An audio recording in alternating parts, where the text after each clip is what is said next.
All right, ladies and gentlemen, we are back with week 2 of the college football season. And this week, for the casual fan, it looks very dull, very lame, very eh. But for this weekend is for the diehards. The ones who like the good games regardless what's on. This the, there's quite a few games that will catch your attention because of how close it is, how competitive it is. It's going to be one of those weekends. Now, without further ado, let's dive in, shall we? The first big game on the docket, that's interesting to me at least. The first big game on the docket is going to be Illinois at Duke. Illinois is, according to ESPN Bets, is a 2.5 point favorite as it sits right now. Um, I can definitely see this game being close. I can see it being competitive. I can see this going all the way, being close all the way up towards the very end. However, with Illinois and the way that they wear you down. You are just taking punch after punch after punch. And it eventually you're going to break through, especially with a team like Duke. And it's not a shot at Duke, it's just the way that they play. Uh Duke's quarterback, Darian Mensa. I probably butchering it, but leave me alone. They um very good completion, almost 80%, 3 touchdowns, 0 picks. It's against Elon. Uh couldn't point out where the hell that is on a map, but nonetheless. Then you have but y get the picture. It's they're a lot more high flying. They're gonna sling the ball. Altmaier, the Illinois quarterback, he only threw 21. He went 17 of 21, 3 touchdowns as well. But uh, lottery. Jeez, oh Pete's. What happens to the Smiths and the Millers? Gee, criminy. Why people gotta get complicated with names? Anyway, uh, he went. He's got over 100 yards rushing in game one. I don't know who they play. Oh, some I think it's like Western Illinois, something like that. But nonetheless, um, but yeah, I got Illinois winning this thing. It's going to be close for 3 quarters, but Illinois will pull away. They're going to be they're going to be able to control the ball. Duke's not going to be able to get the run game going. They're going to put everything on. They're going to have to put everything into Mensa, Messiah. I know I'm butchering the name again. Leave me alone. I'm American. It's what we do. But Illinois pulls away late and ends up winning somewhere between 7 to 14, somewhere in that ballpark. Definitely covering the 2.5 that they're favorited in. In Durham too. Now the next game, and people are a lot more aware of this, because of the in-state rivalry, the history of it, how good these coaches are. Iowa State, Matt Campbell of the Cyclones. He's been there for a long time. Kurt Ferentz has been there even longer. Uh, they're in Ames this time. Last time they were there, I got the Eagles and Cowboys game going, and there's a huge fight, so I'm a little bit distracted. Uh, Something's gonna happen there, but that's what I get for trying to keep track of the game while doing this.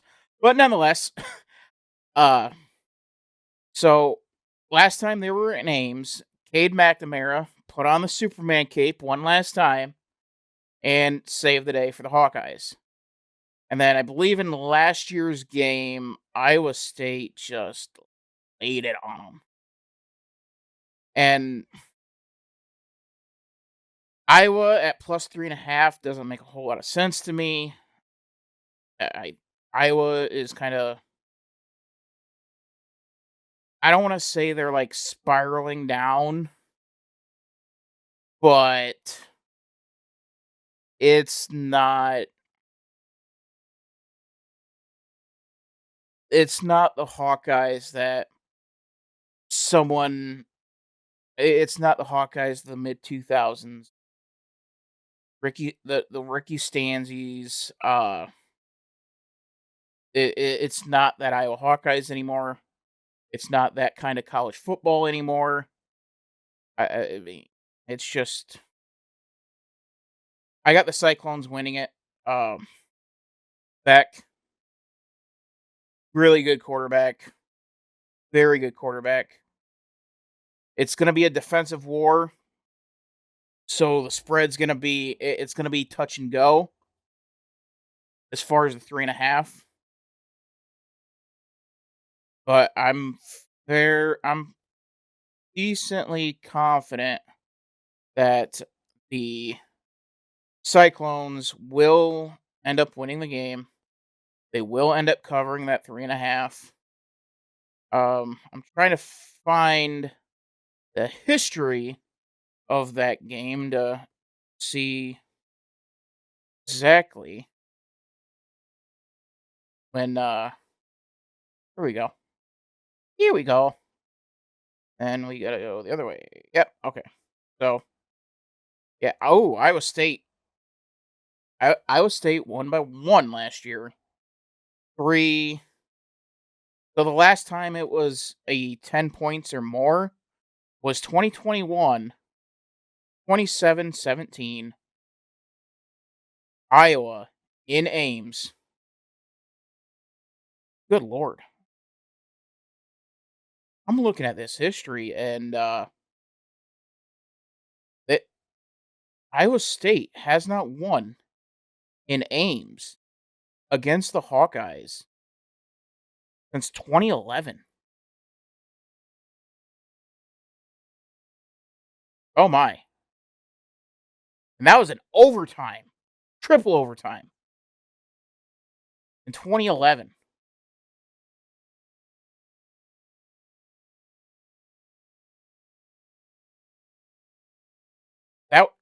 That was the last time that holy moly. Okay.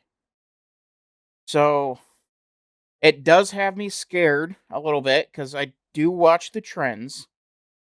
However, I'm gonna stick with the guns, stick with the Cyclones to win this and go back to back for the first time since 2011, 2012. That is the last time Iowa State went back to back. Holy moly. Okay. So that would be that'd be some history making. And then the next game on the docket, we have I want to make sure I don't miss it.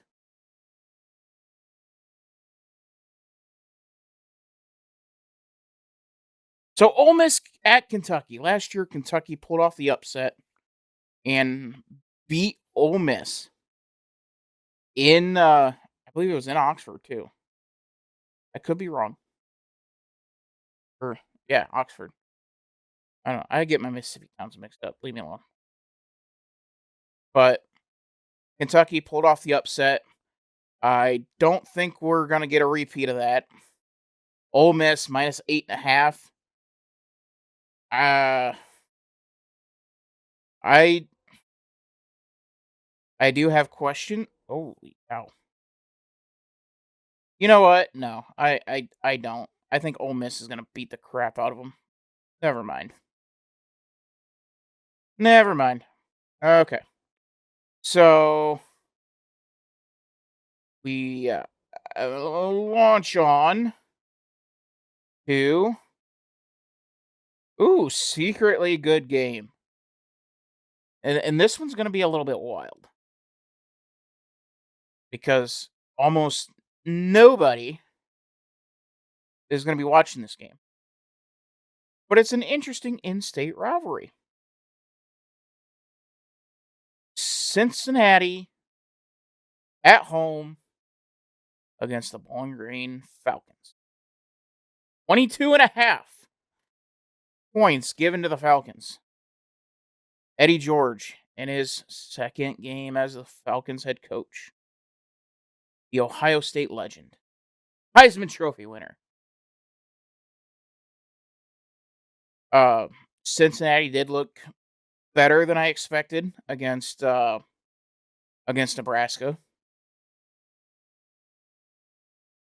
But 22 and a half, I think, is going to be too much for Cincinnati to cover. Uh, I don't know. I might just be going with like I kind of want to see the close hometown of Bowling Green do well on against the big Cincinnati, which is weird saying that they're the big school. But anyway, nonetheless, um, let's see. Lots of games. Mm.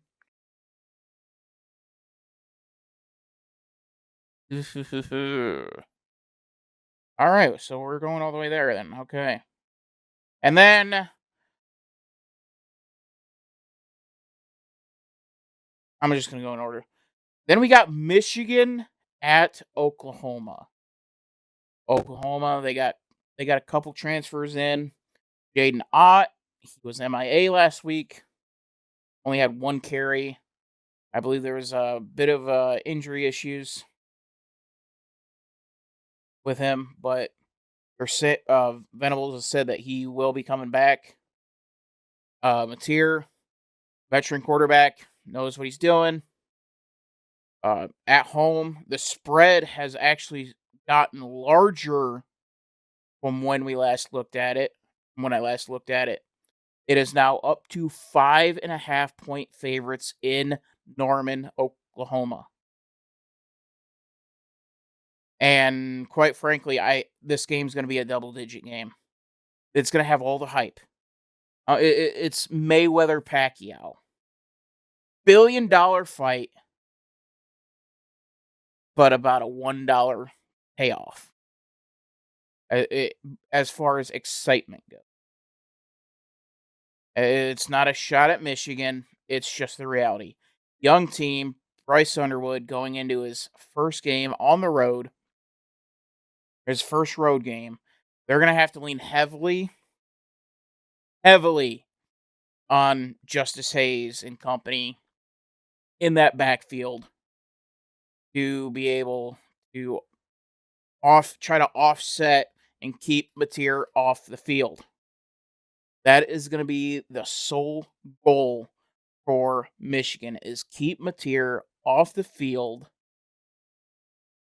and really control this clock.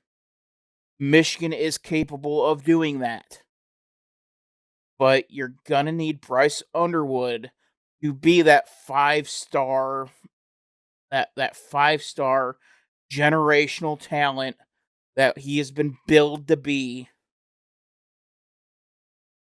And I think you're asking a little bit too much too soon from Underwood. He doesn't have a good enough receiving core yet to really stretch his legs, so to speak, and be that incredible talent that we all expect him to be. Whereas Oklahoma, they are tooled in and ready to go. And I am going to take Oklahoma here. I do think it's going to be about two scores, but I can definitely see this game being a slugfest early on. And it really depends on Justice Hayes and that backfield on whether you're going to give Bryce Underwood the opportunity to shock the world and beat Oklahoma. And I also want to go a little bit into detail of what this game actually means, especially given with what we saw last week. Last week, we saw Texas and that offense get embarrassed by that Ohio State defense. We saw Alabama get their doors blown off by a 2-10 Florida State Seminole team.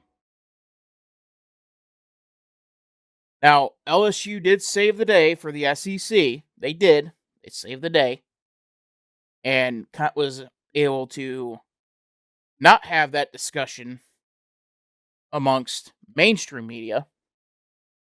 But I'm still going to have this discussion because I'm not mainstream media. And the most mainstream I ever want to get is Outkick. Hey, Clay, give me a call. But yeah, it's because we are seeing the shift in real time over the last number of years of this power dynamic shift over to the Big Ten when the NIL came in. And it's a number of reasons. And not just because, oh, now everybody gets to pay their players. Everybody was already paying their players. But now that it's legal and you can really go whole hog on it, the more national schools like Michigan, like Ohio State, like Notre Dame, they are able to dole out the big bucks. I mean, for goodness sake. Dave Portnoy was given $3 million for a quarterback alone. I mean, goodness gracious. And that has really helped the Big Ten catch up and in a lot of cases surpass the SEC. So it is going to be this is a very huge litmus test because again, Michigan, at least the way that I see them, and I would imagine a lot of other people do, is this isn't their year. This isn't their year to make that big run. This isn't the year where they completely reclaim their dominance over college football. This is the feeling out phase. This is okay. We got our quarterback now. We need to get people around him. We're sending out flyers in the transfer portal. Who can we get to come in? And it's just kind of like a rebuild sort of year. Oklahoma, this is it. This is their big shot right here, right now. They can reclaim. They can stake their claim. We are back. We are we're back, and we're out for revenge. You have a 6-game revenge tour, and Michigan. They are the first big dog that we get to take down. So that is, I think, my big spiel on that. And then the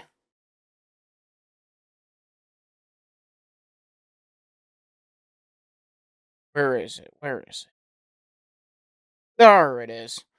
And then one that I am interested in is Boston College with Bill O'Brien against Jonathan Smith, the Michigan State Spartans. do find a lot of interest in. Uh, both teams, they're in about the same spot conference wise. I could see either one of them maybe not winning the conference, but having a say in who does. Now, Boston College is a 4.5 point dog in East Lansing. I am so not a fan of trying to pick this spread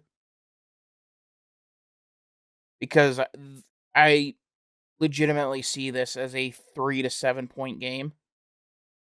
46 and a half seems a hair high, so I would go the under on that. The ball's not going to be seeing much airtime. At least it shouldn't be. Well, it might be with Boston College. Looking at their stats, Longren threw for 268 yards last week against Fordham, something like that. Who knows? And then Michigan State's quarterback Aiden Childs, he did all right against Western Michigan. At least they played a school with an actual state in the name. So there's that.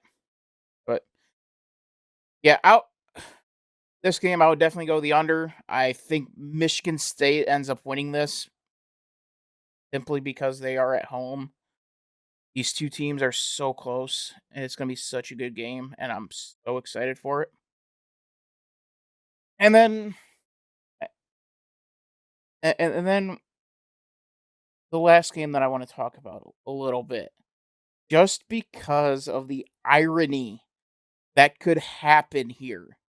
I'm not saying that it's going to. It probably isn't, but the irony would be incredible. That's Alabama and UL Monroe. Now, if you're old enough to remember, good old Nick Saban, year one, the Warhawks of the University of Louisiana Monroe. I think Monroe, Louisiana Monroe. Anyway, these little peckerheads, they beat Alabama. They upset Bama. And oh boy, does that feel. Alabama is a 34.5 point favorite. I don't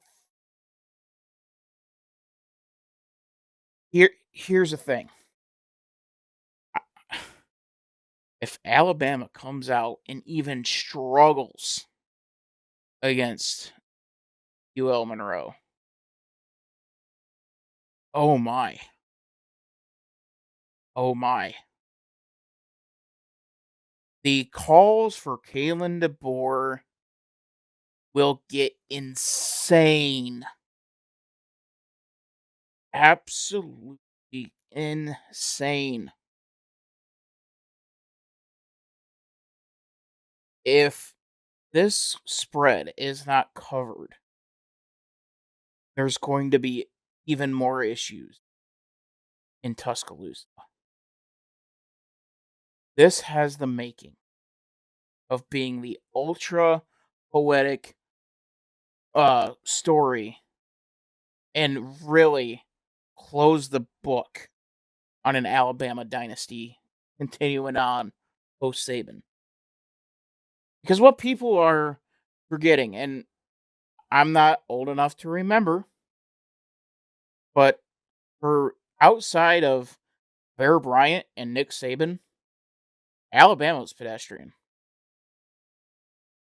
They weren't this powerhouse that we have all grown up to know and despise. Outside, like I said, outside of Bear Bryant and Nick Saban, Alabama incredibly pedestrian. rough 500, maybe 8 wins is incredible. Like, it's not like it's not like how it's not like a Michigan history uh, where you have a ton of different coaches winning national championships. Fielding Yost with 6, Lloyd Carr with 1, Fritz Chrysler with 1, Oosterbaan with 1. I think Oosterbaan won 1, but nonetheless, and obviously Harbaugh. I like Michigan has a rich history. Ohio State has a rich history of national championships with different coaches. Meyer, Tressel, and Woody Hayes. I mean, it is a very, very rich history. Alabama, they have they've had 2 eras. Oklahoma, they've had several coaches win national championships. Uh, Switzer, um, Switzer, can't remember off the top of my head. Stoops won 1. It just almost no matter who is at the helm, they are a force to be reckoned with throughout their history. Alabama does not have that. Florida has it. Georgia has been actually far more stable throughout their history than Alabama. But boy, when Alabama goes up, they go up. But when they come down, they come down. And so, yeah, it's just it would be really, really poetic to have an upset in Tuscaloosa. UL Monroe upsetting the Tide. What a wild, wild situation that would be. I'm Dylan Hildreth. This is Hildreth Media. Make sure to like the video, subscribe to the channel, hit the notification bell so you don't miss any racing, football, true crime, and news. We'll see you